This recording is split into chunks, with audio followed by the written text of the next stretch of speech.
También es uno de los temas de... Vamos a empezar un temario. Toma 4. Espero ya que no haya más interrupciones. De vectores. Malaria, dengue, chagas. Pues el camión de la chatarra que viene a comprar. Bien. El Plasmodium falciparum es uno de los principales causantes de la malaria o paludismo. También es uno de los temas que el estudiante de microbiología le cuesta más trabajo aprender, sobre todo por lo laborioso de su ciclo de vida. En realidad es un tema bastante sencillo, todo es cuestión de verlo paso a paso. Y a petición de uno de los alumnos de séptimo semestre, vamos a hablar sobre la malaria o paludismo. Como mencionamos, el microorganismo causante en más proporción en nuestro medio es el Plasmodium falciparum. Existen otras 3 variedades, pero en nuestra epidemiología este es el que mayor proporción causa la malaria o paludismo, por lo tanto, solo referenciaremos nosotros de manera ocasional. No se olviden anotarse en el chat. El perfil básico del Plasmodium, el cual dice que es un parásito, es decir, pertenece al grupo de microorganismos dedicado al robo y a vivir a cuestas de otro organismo. Es un protozoario, es decir, al igual que el Entamoeba histolítica, el Giardia lamblia, el Toxoplasma gondii, el Trichomona vaginalis, son parásitos conformados por una sola célula.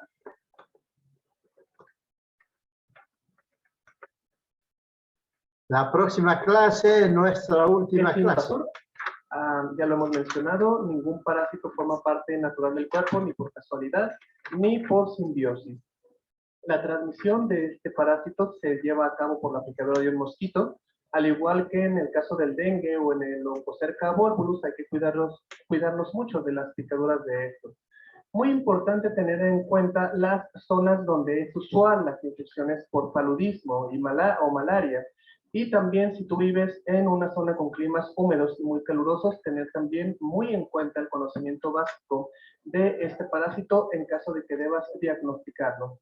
Es conocida como una enfermedad debilitante, sobre todo por la célula blanco que ataca una vez que está el parásito dentro del organismo. Las temperaturas que aguanta este parásito pueden ser climas fríos, pero si tú le preguntas, siempre va a preferir los húmedos o cálidos, porque en el mar hay más calor. Bien, los órganos blancos que va a atacar este Plasmodium falciparum una vez que llegue al cuerpo van a ser los glóbulos rojos, el hígado y el vaso. De ahí es donde deriva la peligrosidad de este microorganismo y los síntomas que consecuentemente va a traer consigo. El humano es hospedador, desde luego, no hay algún animalito intermediario como en el caso del Toxoplasma gondii, sino que aquí un insecto va a ser el vector, el que nos va a traer el mal regalo. Bien, el mosquito es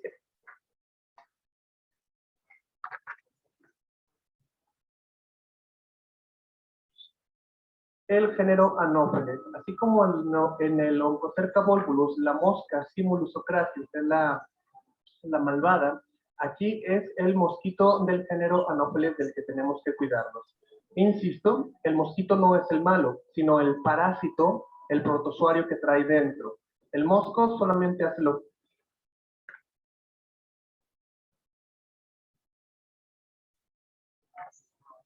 que hace, se alimenta de la sangre, pero si es un mosquito infectado, el parásito que lleva dentro, que lleva de pasajero, es el que tenemos que cuidarnos de.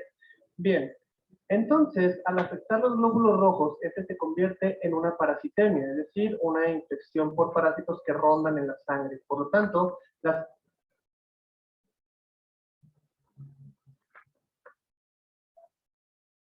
transmisiones también pueden ser de mamá a hijo en el caso del embarazo, caso de transfusiones o una transmisión vectorial, como ya mencionamos, que es el caso de la picadura del mosco.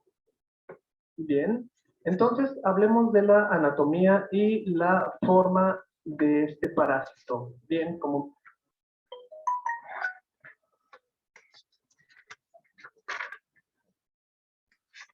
mencionamos, es un organismo unicelular, solamente una célula. De afuera hacia adentro consta de una pared, de una membrana plasmática, como todos los parásitos. Tiene un citoplasma, primordialmente formado por agua adentro, como las células eucariotas del ser humano. Tiene un núcleo donde se guarda su información genética, desde luego. Al igual que las células humanas, consta de un retículo endoplásmico para la formación de las proteínas, utilización de nutrientes y señalizaciones de DNA para su función y, desde luego, mantenimiento. Consta también de mitocondrias para llevar a cabo la energía que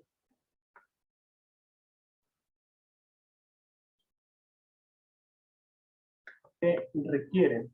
Bien, dentro de su citoplasma presenta formaciones anatómicas de forma esférica denominadas gránulos densos. Esos gránulos densos le ayudan sobre todo a ser el reservorio de los nutrientes que paulatinamente va robando mientras va comiendo dentro de la célula del hospedador. Es como una reserva para las épocas de hambruna. Tiene una estructura anatómica alargada llamada plasmidium, la cual le sirve sobre todo para la replicación. Esta célula tiene una forma de replicación, es decir, al igual que otras células, se puede dividir a sí misma e incluso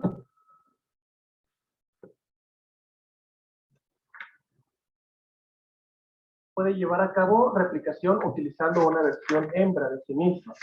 Bien, existen también hacia su forma, hacia su vértice, hacia la punta de este microorganismo, unas estructuras especializadas denominadas roctrías, como les quieras llamar, sobre todo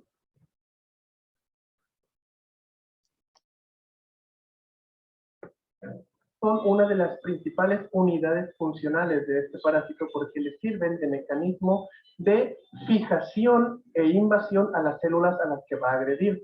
También por encima de estas roctrías se encuentran otras estructuras similares pero más pequeñas denominadas micronemas.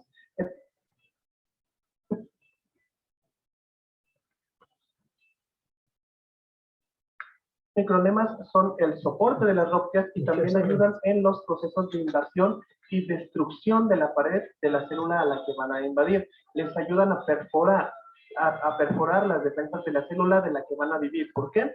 Porque el plasmodium, más adelante vamos a ver que se caracteriza por ser un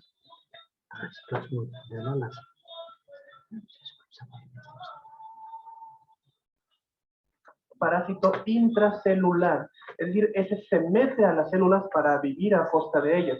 No es, por ejemplo, como el Trichomona vaginalis que se alimenta de las descamaciones del canal vaginal, por ejemplo, nunca invade, sino que se queda a un lado esperando que llegue algo para robar, como el Giardia lamblia, que se queda en la pared intestinal dispuesta a robar el nutriente que llegue antes de que la célula intestinal se lo coma. Este Plasmodium falciparum, por medio de estas estructuras, logra perforar la pared, la membrana de la célula que va a atacar para poder entrar a su citoplasma y ahí replicarse, invadir y vivir de sus estructuras internas.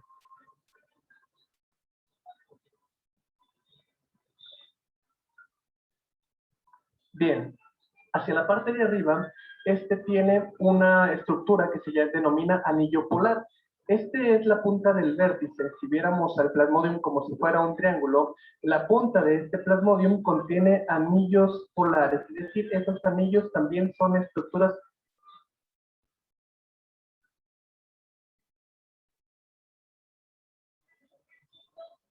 que ayudan al soporte, a la fijación de la célula, a la perforación y al ingreso de esta célula parasitaria a las células que va a agredir o afectar. Bien, entonces ahí tenemos las referencias de sus principales zonas anatómicas. Bien.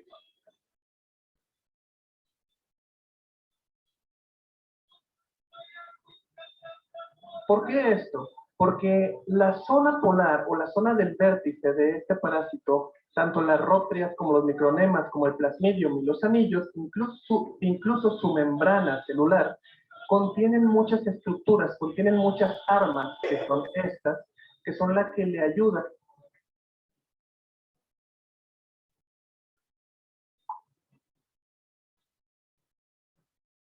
a estabilizar, a inmovilizar, a perforar, abrir, invadir, permanecer adentro de la célula que está invadiendo y desde luego burlar al sistema inmune. No olvidemos que es un parásito y el sistema inmunológico, el sistema de defensa lo va a notar.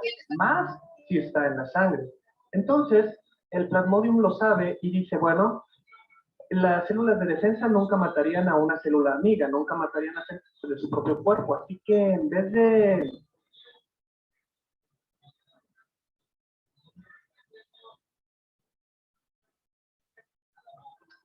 pelear contra ellos, mejor me voy a meter dentro de la célula y a ver cómo la destruyen. Entonces, todas estas estructuras que mencionamos contienen estas sustancias que le ayudan sobre todo a las funciones de la invasión y replicación, como ya mencionamos. Bien. Hablemos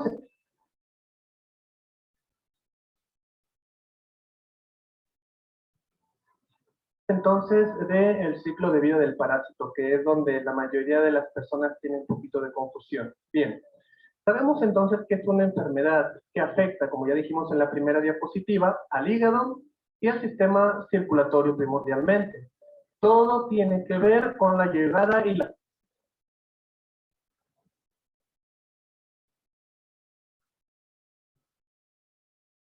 picadura de un mosquito. El mosquito Anófeles llega, succiona tu sangre y en ese momento el parásito aprovecha para entrar a tu cuerpo e irse a la circulación. Bien, este monito me estorba, es muy pequeño, vamos a utilizar la otra parte del pizarrón para mencionarlo del ciclo. ¿Qué pasa una vez que eres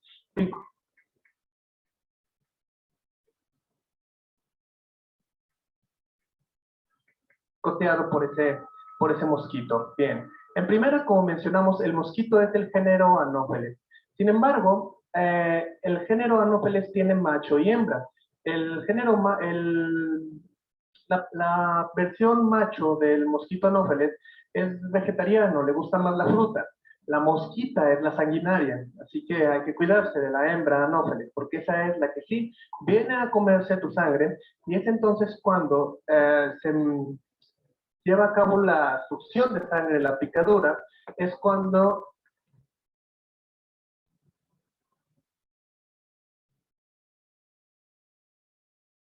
el parásito aprovecha para salir e invadir tu cuerpo. Y una vez llegando al cuerpo va a pasar al riego sanguíneo. Bien, el parásito una vez que llega y está en tu riego sanguíneo se denomina esporozoito, es decir, es la versión adulta del parásito, la versión adulta de ese protozoario, y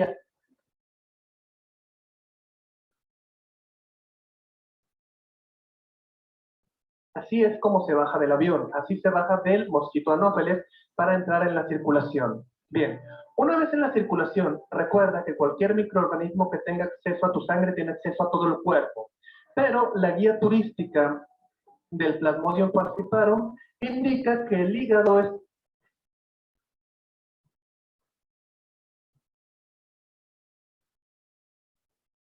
un buen lugar para conocer. Por lo tanto, ese esporozoito, o sea, ese parásito adulto del Plasmodium falciparum, viaja hacia el hígado. Y una vez llegando al hígado, el lugar que se le antoja más para residir es la célula funcional del mismo, es decir, el hepatocito.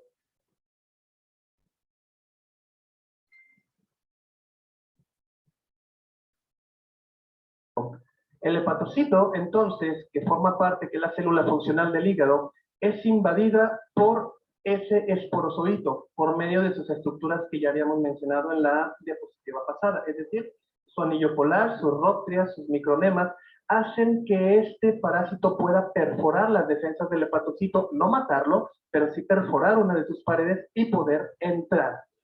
Una vez dentro de este hepatocito, no lo va a matar, lo necesita para vivir a costa de él. Entonces, una vez que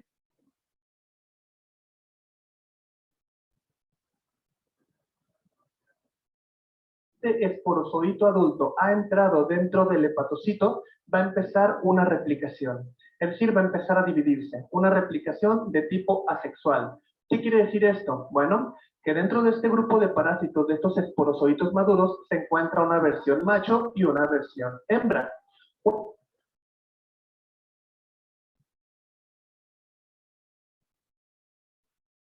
Una vez que están dentro del hepatocito, el macho hace su luchita, dice a la parásito, a la esporozoita, ¿sabes qué? Mira, llegamos a un bonito lugar, es el hepatocito, como ves, y hay replicación. pero la versión hembra dice, ¿sabes qué?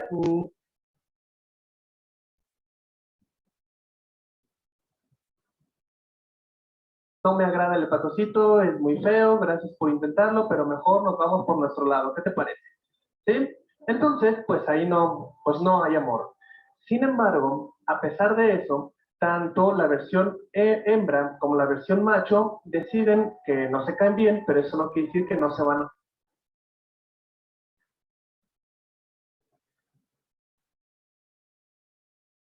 replicar de manera independiente. Es decir, no necesitan de la hembra ni la hembra del macho para la replicación. Ellos solos pueden dividirse. Va a ser una división más lenta, pero constante. Cuando hay replicación sexual, es decir, cuando estos dos, si se quieren, la replicación es más rápida. Bien, entonces, una vez que el hepatocito se ha invadido de esos esporozoitos, ya llegaron, ya invadieron, ya se instalaron, ya no los vamos a llamar esporozoitos. ¿Por qué? Esporozoitos los llamamos cuando llegan y están en la sangre. Pero una vez que ya están dentro de una célula, ya no se llaman esporozoitos, se denominan esquizontes. Y esos esquizontes, entonces, si alguien te juega una adivinanza y te dice, ¿cómo se le llama al esporozoito del Plasmodium falciparum cuando está dentro de una célula hepática? Se llama esquizonte.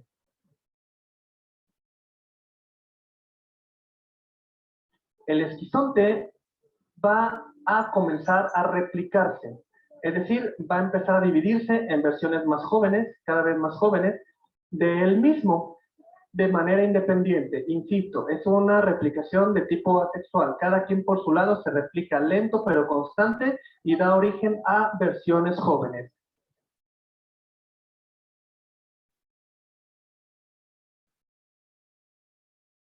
¿Cómo se llama este proceso? Se denomina esquizogonia, es decir, un esquizonte, que es un esporozoito dentro de la célula que se está dividiendo, se denomina ese proceso esquizogonia. Así como en los animales existe la época de apareamiento,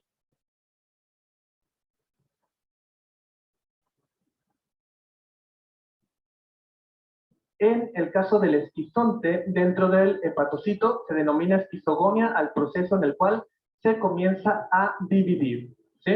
Entonces, paulatinamente el hepatocito se está llenando de esas versiones jóvenes de la replicación del esquizonte y se va llenando, llenando, llenando, llenando, llenando. Mientras eso sucede, a esta etapa le llamamos estadio hepático, es decir, no ha pasado nada en el cuerpo, ha llegado el esporozoito basándose del mosquito anófeles, llegó al hepatocito, no se cayeron bien, tanto la versión macho como hembra, pero se están dividiendo por su cuenta, lento, pero con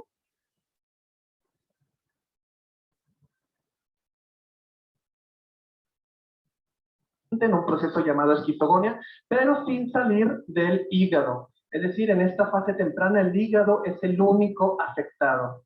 Por lo tanto, una etapa temprana que todavía no lleva consecuencias muy severas. Bien, entonces, como marco de referencia, las otras versiones del Plasmodium, hablo del BIP,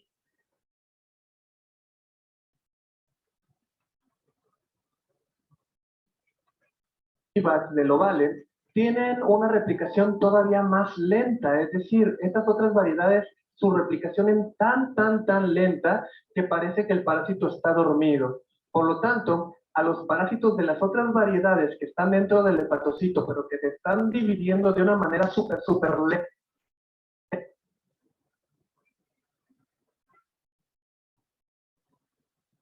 lenta, se le denominan hipnozoitos, como si estuvieran dormidos. Bien, es como marco de referencia nada más. Bien, entonces, volvamos. El anófeles llega, te pica, se baja el esporozoito, que es el parásito adulto, viaja por la sangre, llega al hígado, se mete al hígado, ahí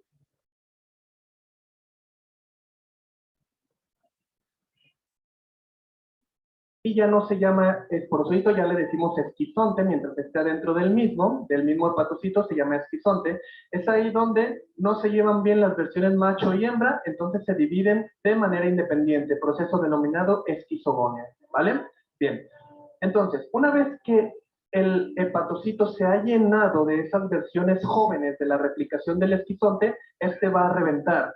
Por manera física no puede más y este revienta, dejando salir entonces a las versiones jóvenes de la replicación que se dio dentro de él. Esas versiones jóvenes, una vez que el hepatocito ha reventado, ¿a dónde se? A la circulación. Es decir, las versiones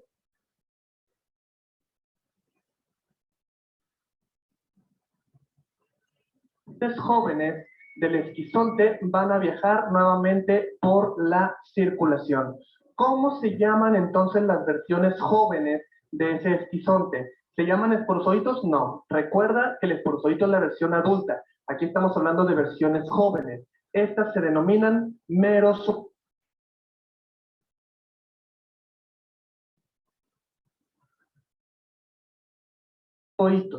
Los merozoitos son las versiones jóvenes del parásito que reventaron de un hepatocito y entraron nuevamente a la circulación. Estas van a seguir viajando y es aquí donde uno pregunta, bueno, ¿y el merozoito que salió a la circulación puede volver a invadir a una célula del hígado o a un hepatocito? No.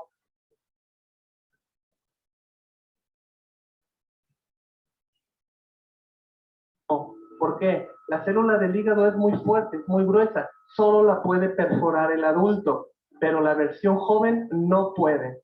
Entonces tú dices, bueno, estamos a salvo. No, porque la versión joven del merozoito busca otra célula con la que sí pueda, y esa célula con la que sí puede es el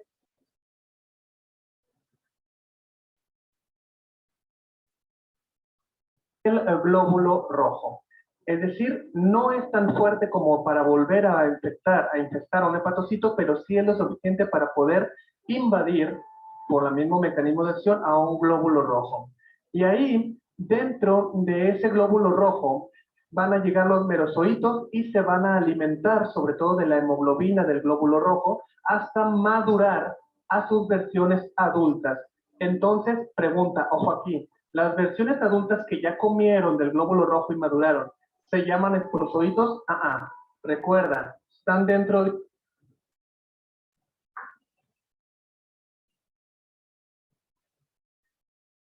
una célula, entonces se llaman esquizontes. Esquizontes dentro del glóbulo rojo. Y esos esquizontes dentro del glóbulo rojo también tienen versión macho y hembra y también no se llevan bien, es decir, no se quieren y se sigue la reproducción asexual. Cada uno por su lado vuelve a replicarse en un proceso denominado como esquizogonia. Fíjate cómo le puse acá una H y una E. ¿Por qué? Hay una esquizogonia que se lleva a cabo en el hepatocito y hay una esquizogonia que se lleva a cabo en el eritrocito. ¿Bien? Muy bien.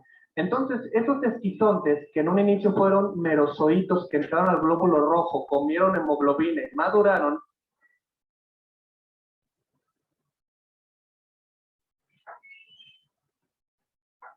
y no se quieren los machos y los hembras, empiezan a generar una replicación sexual y lenta, al igual como lo hicieron en las células del hígado. Es decir, se empiezan a replicar solos y al igual que en el hepatocito, estos revientan cuando ya están totalmente llenos y dejan salir otra vez a la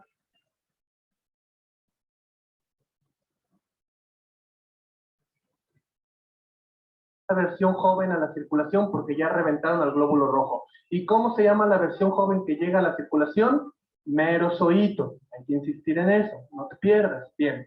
Esos merozoitos, como dijimos, no pueden infectar otra vez al hígado. Por lo tanto, si ya les sirvió o les funcionó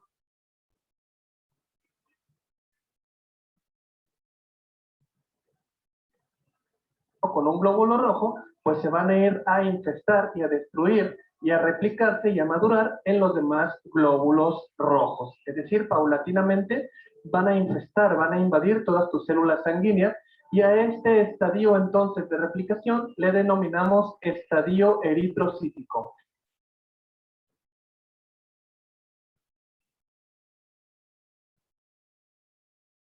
Cuando en una etapa temprana solamente era en el hepatocito, era el estadio hepático, pero ahora que ya están en la circulación haciendo de las suyas, se denomina estadio eritrocítico. Quiere decir que ahora la infestación ya no solamente está en un órgano, sino que está en los glóbulos rojos. Y acuérdate que los glóbulos rojos pasan por todo el cuerpo, que sí que ya tienes una infestación generalizada. Y es aquí donde uno pregunta, entonces cuando ya están en los glóbulos rojos, ¿es cuando los pica otra vez el mosquito y se van? No. Ojalá y así fuera, pero no. Es un poquito más complicado. Fíjate muy bien. Así como los esquizontes dentro del glóbulo rojo forman en la replicación de los merozoitos, también se dividen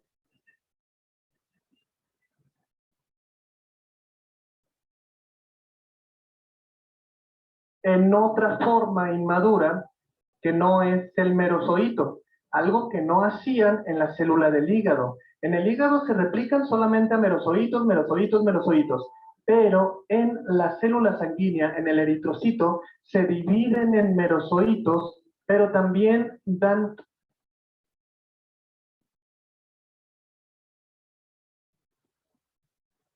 forma a otra versión inmadura de sí mismos. Esas versiones inmaduras se denominan gametocitos. Es decir, tanto los gametocitos como los merozoitos son versiones inmaduras de la replicación asexual de los esquizontes. ¿Y qué son los esquizontes?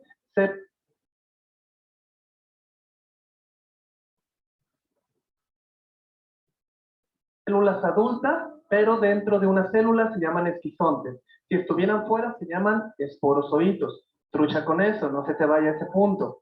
Cuestión de nombres, lo confuso. Bien, entonces, los gametocitos no se pueden dar cuando está en el hígado porque las condiciones no son propicias, pero en el glóbulo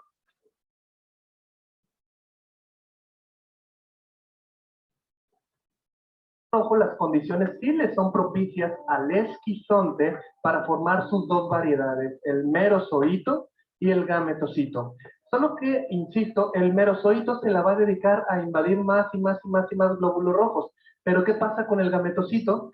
Ese gametocito, al igual, cuando el glóbulo rojo truena, se van a la circulación y ese gametocito sigue la línea, sigue en la circulación, pero a ese gametocito no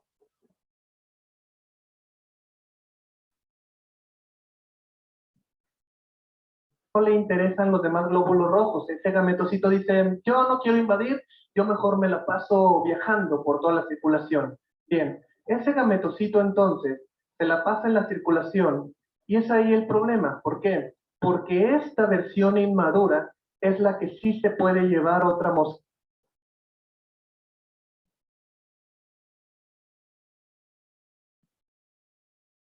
anófeles. Al merozoito la mosquita no se lo lleva, pero al gametocito sí.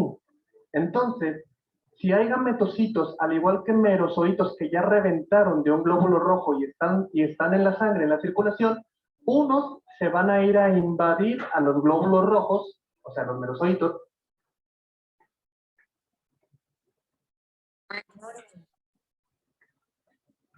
y los otros simplemente van a dar la vuelta. Y son estos los que se llevan la mosquita cuando te vuelve a picar, y esa mosquita es la que se los va a llevar adentro. Ahora, ¿qué pasa con esos gametocitos que ya se fueron en la mosquita anófeles? Bien, esos gametocitos entran al tubo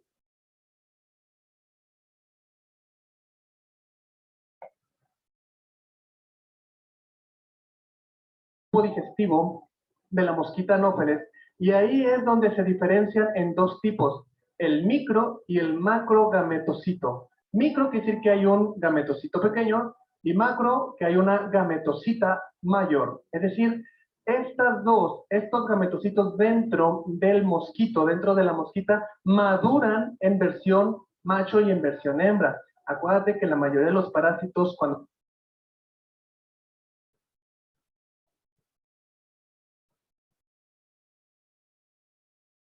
son macho y hembra, la hembra es un poquito más alta que el macho. Bien, entonces, en la mosca, perdón, en el mosquito anófeles, en la mosquita anófeles, se diferencian estas células inmaduras en macho y en hembra. ¿Y adivina qué? Aquí sí hay pasión, aquí sí hay amor, es decir, les agrada mucho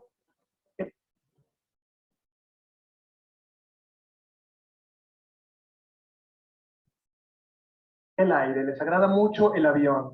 Es decir, la gametocita le dice al macho, ¿sabes qué? Qué bueno, al fin conseguiste un vehículo, me gusta mucho el avión, me gusta mucho el mosquito, así que aquí sí va a haber replicación sexual, cosa que ni en la célula del hígado ni en la célula roja del glóbulo rojo se daba porque no se caían bien, pero en el aire sí se caen bien sus versiones inmaduras.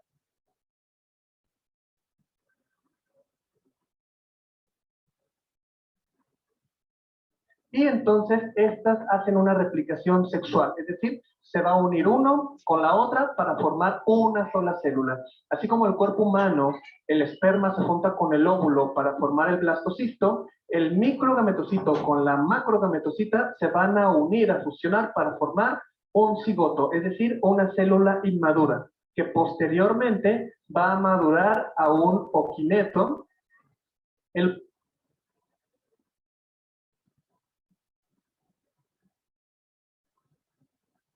oquineto es la versión madura de la unión del micro y el macrogametocito. Ese oquineto viaja, estando en el sistema digestivo de la mosquita Anopheles, es donde va a crecer, va a madurar y posteriormente va a replicarse y a empaquetarse.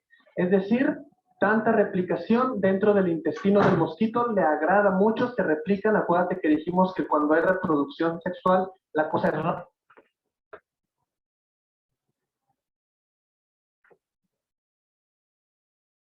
rápida, es acelerada, a diferencia de cuando es asexual, que es muy lenta. Entonces, como es tan acelerado, esos se replican y se empaquetan, y así sucesivamente, formando los doble O quistes. Estos, a su vez, son absorbidos por el intestino, pasan al sistema sanguíneo de la mosca, y la versión adulta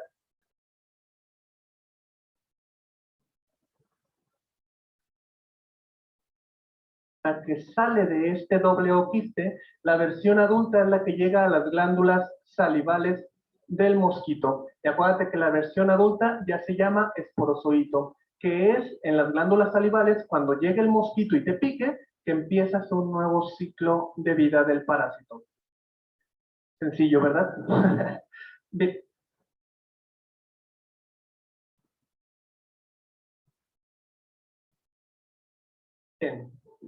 Espero que te haya quedado claro.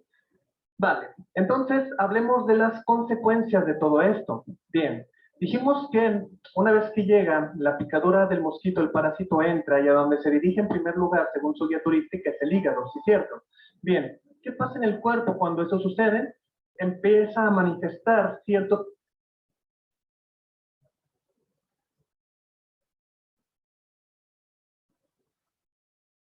síntomas denominados síntomas generales, es decir, una persona infestada por plasmodium, por paludismo, comenzará con síntomas usuales como la fiebre, como la sudoración y los escalofríos, los dolores de cabeza muy fuertes y dolores musculares. Esto es algo muy importante porque se llaman síntomas generales, quiere decir que es muy difícil el diagnóstico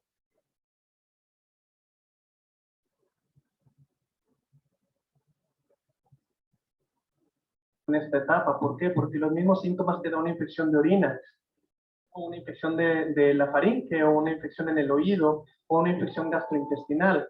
Por lo tanto, en esta etapa tan temprana es muy difícil que se llegue al diagnóstico del plasmodium, a menos que estés en una zona endémica y la sospecha sea muy alta en cuanto a los pacientes se refiere y sus manifestaciones. Bien.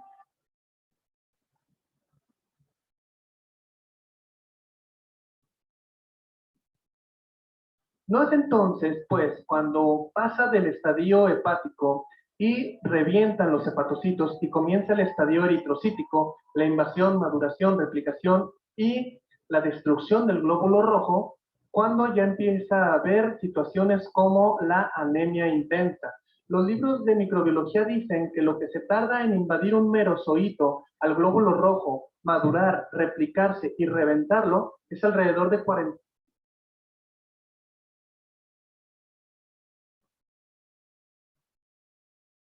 a 72 horas. Quiere decir que uno de los síntomas muy importantes en este aspecto de las manifestaciones es la fiebre, los escalofríos y los dolores cada tercer día. Es decir, le pega esto al paciente y después se le quita. 3 días después vuelve nuevamente con esto, se le quita de nuevo. 3 días después vuelve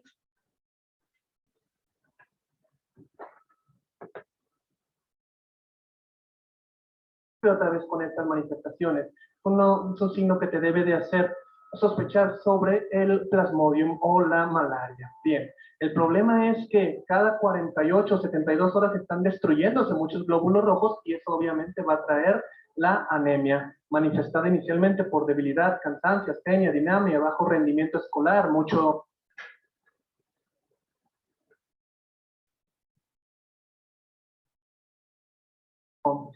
sueño, todos los síntomas conocidos pues, por la anemia, que en algún día haremos una clase sobre esto. Bien, entonces, el problema aquí es que esto es tan cíclico y tan rápido que posteriormente se genera un daño en el hígado más fuerte, trayendo consigo síntomas más específicos de la falla hepática, primordialmente la ictericia, que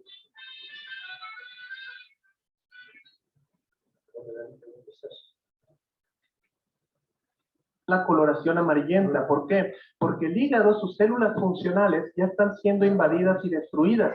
Aparte, se están destruyendo muchos glóbulos rojos. Y recuerda, de manera fisiológica, o si no, luego te hago una clase, cuando el glóbulo rojo, que normalmente vive 120 días, envejece y su cadáver, el hígado lo convierte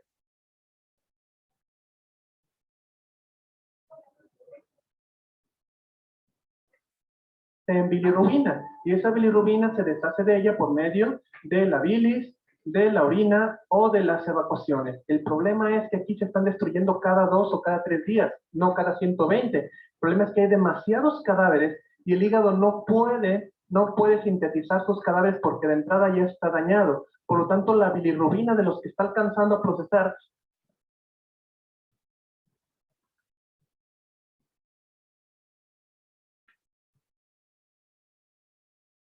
y esa bilirrubina se junta en la sangre, dando la característica coloración amarillenta de la ictericia. Pero el problema también no es ese, o más bien no termina ahí. ¿Por qué? Porque también existen los trastornos de coagulación. Tanto los factores de la coagulación de la vía intrínseca y la vía extrínseca y las formaciones de plaquetas se llevan en su mayoría a cabo en el hígado. Es decir, que si no tienes una buena coagulación, hay problemas de hemorragia.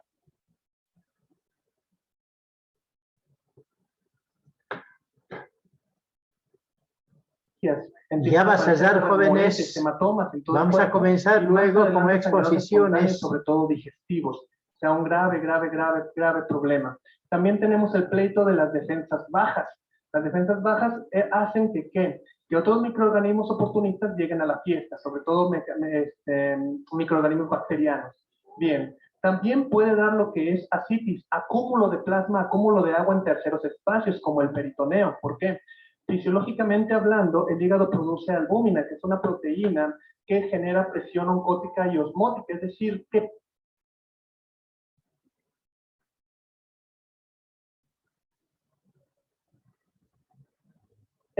mantiene el agua, mantiene el plasma, lo líquido de la sangre la mantiene dentro de los tubos, dentro de las arterias y venas. Es como un magneto, es como un imán para el agua dentro del vaso sanguíneo, pero como el hígado la produce y está fallo porque está invadido y infestado de parásitos, no hay suficiente albúmina y el agua se empieza a fugar, sobre todo a espacios que tienen doble hoja como el peritoneo o el pericardio, pero primordialmente el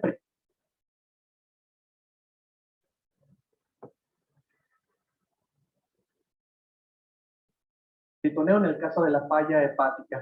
Y desde luego, también puede llegar la encefalopatía hepática. ¿Qué quiere decir eso? La bilirrubina se sigue juntando por la destrucción acelerada de los glóbulos rojos y eso daña al cerebro y las funciones superiores, desde que puede llegar desde confusión, estupor, aletargamiento hasta coma y muerte. Por lo tanto, mientras más pasa el tiempo,